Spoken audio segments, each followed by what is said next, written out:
Assalamualaikum warahmatullahi wabarakatuh. Allahumma sholli ala Muhammad wa ala ali Muhammad. Pemirsa, salam jumpa kembali di program Kabar Petang edisi Kamis 18 November 2021 bersama saya Fatih Salahuddin. Selama beberapa waktu ke depan kita akan membaca menelaah berita paling menarik hari ini, membahasnya bersama narasumber yang berkompeten dan tentu dari sudut pandang Islam. Pemirsa, inilah Kabar Petang.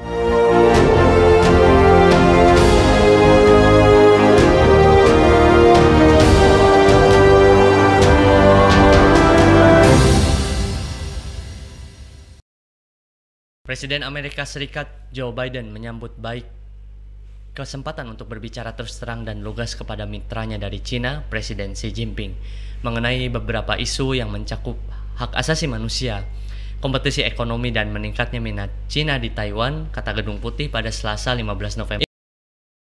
Ini adalah pertemuan langsung virtual pertama antara kedua pemimpin sejak Biden menjabat.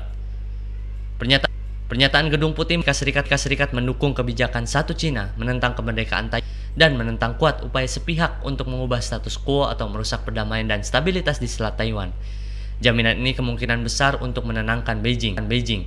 Menteri Luar Negeri Cina menjelang pembicaraan itu bahwa Amerika Serikat perlu berhenti mengirim sinyal yang salah kepada pendukung kemerdekaan, kata Taiwan. Biden menekankan bahwa kedua negara perlu mendirikan pembatas untuk menghindari konflik dan bekerja sama pada bidang-bidang yang memungkinkan seperti perubahan iklim. Itu termasuk beberapa isu lain yang dibahas para pemimpin, kata Gedung Putih, selain diskusi mengenai tantangan regional yang mencakup Korea Utara, Afghanistan, dan Iran. Pemirsa, apa motif politik yang sebenarnya dari yang ingin dicapai oleh Amerika Serikat di balik agenda tersebut? Apa yang ingin dinegosiasikan Cina pada pertemuan virtual tersebut?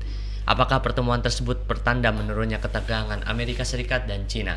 Pemirsa, untuk membahasnya kami telah terhubung dengan pengamat politik hubungan internasional Bung Umar Syarifuddin. Assalamualaikum Bung Umar. Waalaikumsalam Bung Fatih. Bung Umar, bagaimana kabarnya? Alhamdulillah sehat. Semoga begitu juga Bung Fatih, hari ini masih semangat dan masih selalu istiqomah ya. Amin. Salam kebaikan. Amin ya rabbal alamin. Baik Bung, langsung saja pada pertanyaan pertama pada diskusi kita pada kali ini. Bung, apa motif politis yang ingin dicapai Biden di balik agenda virtual tersebut? Ya, kalau kita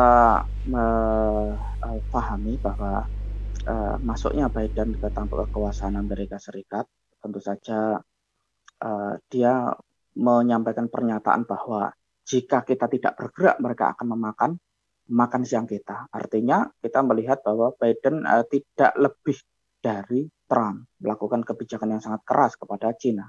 Bahkan Amerika Serikat hari ini memusatkan perhatiannya pada Cina jauh lebih banyak daripada permusuhannya kepada Rusia dan Uni Eropa. Sehingga kita melihat bahwa Amerika hari ini terus secara intensif membuat blok baru dan memperbarui blok yang lama. Blok yang lama seperti QSD ataupun NATO-nya. Blok barunya tentu saja ada AUKUS, ada Quad, ya kan. Adapun Quad sendiri kan meliputi Amerika, Jerman, Australia, dan India. Kalau AUKUS sendiri kan ada blok Amerika, Inggris, dan Australia. Jadi blok-blok ini dipertahankan untuk membentengi pengaruh Cina dan kemudian juga menggertak Cina, sehingga Cina sendiri akhirnya mengambil sikap melunak kepada Amerika. Ternyata kalau kita lihat dari hari ke hari, Cina hari ini terus mengambil sikap tegas, baik dalam dialog maupun dalam pernyataan-pernyataan Xi Jinping sendiri.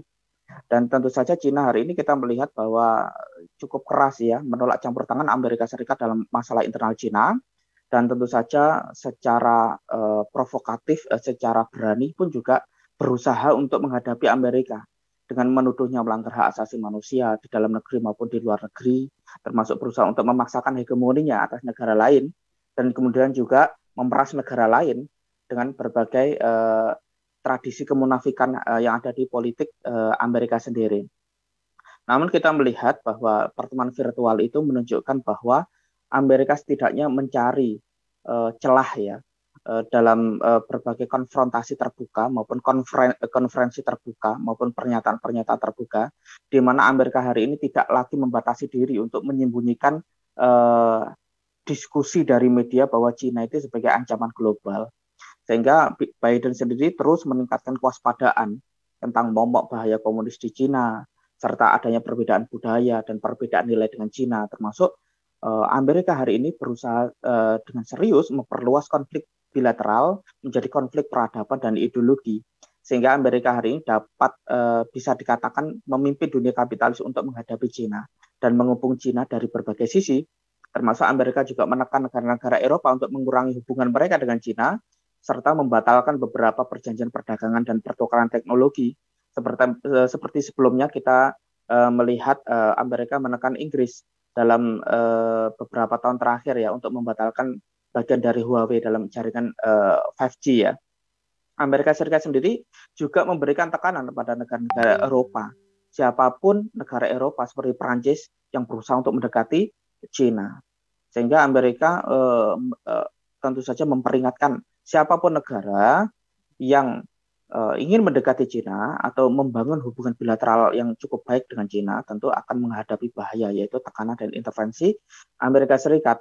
Sehingga Amerika Serikat hari ini memang terus melakukan berbagai strategi dan kerja sistematis untuk mengajak dunia menghadapi China, baik itu lewat konferensi maupun lewat perjanjian-perjanjian regional. Sehingga terhadap negara tetangga China sendiri, yaitu Rusia, Amerika sendiri berusaha untuk mengajak Putin untuk menggunakan Rusia melawan China. Karena itu kita melihat Amerika tidak lagi menahan diri untuk menghadapi China secara lunak, tetapi terus melakukan kebijakan yang konfrontatif, berusaha untuk membatasi kemampuan China dan memaksakan hegemoni Amerika Serikat di kawasan Indo-Pasifik, khususnya di Laut Cina Selatan. Karena itu kita melihat bahwa pertemuan Xi Jinping dengan Biden tentu saja adalah pertemuan yang hegemonik, tentu saja dengan standar gandanya, ingin memaksakan kehadiran dan pengaruhnya terhadap negara-negara di Laut Cina, agar menurunkan permusuhannya dan sikap perlawanannya kepada Amerika Serikat. Walaupun Cina sendiri menggunakan kebijakan yang lebih terbuka ya untuk menantang kebijakan Biden sendiri. Begitu Bung yang saya lihat. Bung Umar, apa yang sebenarnya ingin dinegosiasikan oleh China pada pertemuan virtual tersebut? Apakah China ingin menurunkan potensi bahaya yang mengancamnya seperti yang dijelaskan oleh Bung Umar, dikepung dari segala sisi? Bagaimana Bung? Masalahnya memang China hari ini memang betul melakukan berbagai perlawanan ya kepada Amerika Serikat dari sisi politik dan ekonomi, tapi tidak dalam militer. Amerika sendiri melihat bahwa China itu belum cukup atau belum memiliki kemampuan militer yang setara dengan Amerika Serikat. Dan China sendiri pun juga merasa kesulitan hanya untuk merebut Taiwan kembali saja, itu China sendiri kesulitan.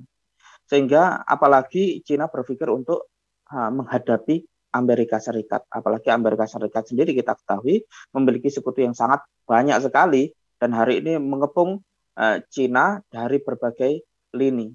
Sehingga saat ini China memang tidak memiliki kemauan politik yang cukup besar untuk menantang Amerika. Dan ini mungkin akan tetap bertahan pada waktu ke depan ya, beberapa waktu ke depan. Sehingga kalau kita lihat China hari ini cukup menyadari bahaya yang mengancam negara tersebut. Karena itu China berusaha untuk misalkan memikat India, memikat Rusia, memikat Perancis, untuk memikat Inggris dengan berbagai iming-iming ya, perjanjian kerjasama. Misalkan memikat Rusia dengan berbagai investasi, meskipun dengan cukup hati-hati, dan juga ingin mengajak dan menarik Amerika, misalkan dengan menarik Rusia, dengan latihan militer bersama dengan Rusia, lalu memberi suara yang sama dengan Rusia di Dewan Keamanan PBB berkaitan dengan veto tentang Suriah misalkan. Hal itu digunakan oleh China untuk mencegah Washington menggunakan Rusia untuk menentang China. Tetapi pandangan bermusuhan dari pihak Rusia sendiri cukup bertahan, cukup bercokol di benak para politisi China. Sehingga hubungan itu menjadi hubungan yang cukup semu, sehingga hari ini Rusia sendiri melihat Cina dengan penuh kebencian dan penuh kecemburuan karena melihat ekonomi Cina begitu membesar dan meningkat, sementara ekonomi Cina juga ekonomi Rusia juga tidak signifikan ya pertumbuhannya, tidak sebanding dengan Cina. Namun Cina sangat menyadari bahwa permusuhan Amerika terhadap Cina itu adalah permusuhan yang cukup menakutkan. Sehingga ketika Amerika menggunakan isu Uighur atau isu Taipei sendiri, tentu saja Cina sendiri merasa bahwa komunitas internasional itu cukup mempersempit gerak-gerik Cina, sehingga Cina ini harus melakukan berbagai cara untuk menghentikan politik isolasi yang sedang dilancarkan oleh Amerika. Dan Amerika sendiri berusaha untuk mengisolasi Cina agar kembali ke negaranya dan tidak memiliki niat atau ambisi politik untuk melakukan ekspansi militer maupun ekspansi politik. Sehingga kita melihat bahwa tindakan Beijing yang secara dramatis meningkatkan operasi udara dan angkatan laut di dekat Taiwan sebagai studi kasus, tentu saja itu memantik Amerika Serikat untuk memanaskan situasi. Sehingga ini menjadi kesempatan bagi Amerika untuk membawa isu Taiwan ini menjadi isu internasional. Sehingga diharapkan citra baik atau citra baik menurut persepsi Cina ini akan hancur di mata publik internasional. Dan kita melihat bahwa Xi Jinping sendiri juga melawan balik dengan cara mempersiapkan berbagai serangan opini untuk merusak moral publik, khususnya pandangannya kepada Amerika Serikat.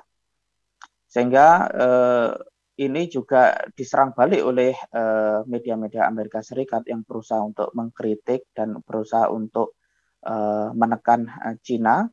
Dan Amerika Serikat politiknya hari ini kan tidak cukup berpuas diri hanya sebatas diplomasi dan fakta pertahanan. Tetapi Amerika Serikat hari ini berusaha untuk semakin memperkuat pertahanan di sekeliling wilayah Cina dengan kepungan-kepungan yang cukup membuat Cina hari ini sangat panik begitu ya.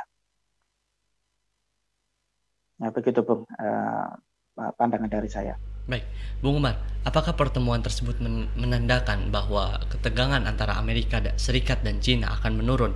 Dan Bung Umar bisa melihat apakah terjadi kesepakatan Biden dengan Xi Jinping yang mampu merubah konstelasi politik di Indo-Pasifik? Ya, menurun atau tidaknya itu tentu tergantung pilihan dari kedua belah pihak. Tapi kalau kita melihat tren politik Amerika Serikat sendiri, Amerika selalu bekerja dengan serius untuk mengalahkan Uni Soviet. Maka Amerika pun juga hari ini melihat adanya kedekatan Rusia dengan Cina, maka Amerika berusaha untuk memisahkan hubungan keduanya. Tapi malah justru menggunakan Rusia untuk melawan dan menghadapi Cina sendiri. Sehingga Amerika terus berusaha untuk melemahkan kekuatan Amerika Serikat, karena itu bagian dari kekhawatiran Amerika terhadap kebangkitan kekuatan Cina. Sehingga Amerika terus memantau sejauh mana kedekatan antara Cina dan Rusia. Sementara Amerika ingin menjauhkan kedekatan itu sebagai langkah yang diperlukan untuk mengisolasi dan melemahkan Cina. Artinya kita melihat bahwa Amerika selalu menggunakan negara lain untuk memukul negara yang disasar atau negara yang dimusuhi oleh Amerika. Sehingga kita melihat siapapun bisa menyadari bahwa masalah internasional atau dilema internasional bagi Amerika yang utama hari ini tentu adalah kebangkitan Cina, yang memungkinkan Cina hari ini menjadi raksasa ekonomi dunia yang memiliki kemungkinan real ya untuk mengancam keadidayaan ekonomi dan politik Amerika Serikat di dunia. Ditambah lagi kita melihat belanja militer Cina terus meningkat drastis, melebihi total gabungan belanja Inggris, Perancis maupun Jerman ya. Sehingga kita melihat bahwa program militer Cina bersifat rahasia, karena itu Cina menjadi perhatian utama bagi politisi Amerika Serikat. Karena berbagai pernyataan para pejabat Amerika akhir-akhir ini semuanya difokuskan dan diorientasikan untuk menghadapi Cina dan berbagai kemungkinan Cina untuk melakukan militerisasi lebih lanjut. Sehingga Amerika hari ini berada dalam transisi ya. dari uh, misalkan dari Timur Tengah ya problemnya diarahkan sekarang ke timur menjadi masalah Indo-Pasifik. Dalam kaitan ini adalah fokusnya adalah untuk menghadapi Cina. Begitu tuh. Bung Umar, apakah Amerika dengan cara-caranya yang seperti itu menjalankan politik yang paling efektif untuk menekan Cina, Bung?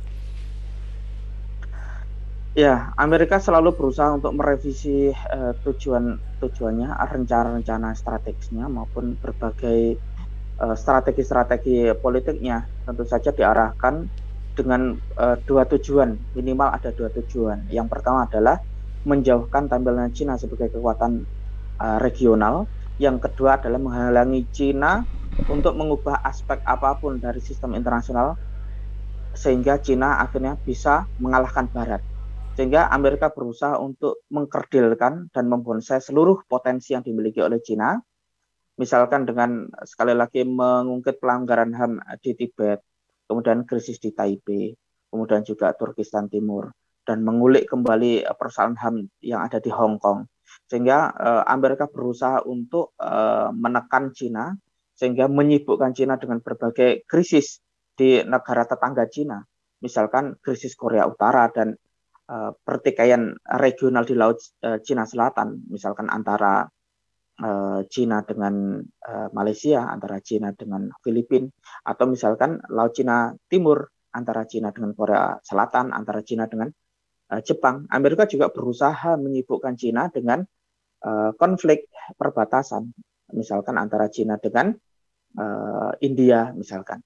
Maka ini bagian dari strategi Amerika yang dirancang untuk menyulitkan langkah-langkah Cina dan menekan ambisi Cina sehingga berusaha untuk melemahkan, sehingga Amerika akan berusaha untuk mengecilkan berbagai kemungkinan buruk ya ketika Cina secara militer berusaha untuk melawan Amerika ya secara militer, bukan lagi secara politik. Sehingga Amerika hari ini berusaha untuk mengerahkan upaya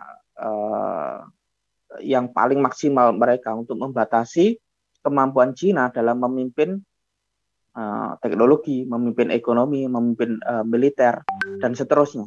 Sehingga kita melihat bahwa Amerika berusaha untuk menarik dunia hanya pada kutub Amerika Serikat saja, bukan ke kutub Cina maupun ke kutub Eropa, termasuk dalam hal teknologi, termasuk dalam hal perdagangan. Sehingga kita melihat bahwa Amerika Serikat baik menggunakan NATO, menggunakan Quad, atau menggunakan AUKUS, tentu saja digunakan hari ini fokusnya untuk menahan pengaruh Cina yang berkembang di wilayah regionalnya. Dan hari ini Beijing tentu saja bereaksi atas berbagai rancangan-rancangan yang digunakan Amerika untuk melemahkan negaranya. Dan yang berikutnya tentu saja Beijing akan bertindak sesuai dengan kadar kemampuannya, karena mengingat Amerika hari ini sebagai negara yang melihat Beijing menjadi terus tumbuh dan semakin kuat, sehingga itu di titik tertentu Amerika juga harus melakukan tekanan yang lebih kuat kepada Cina.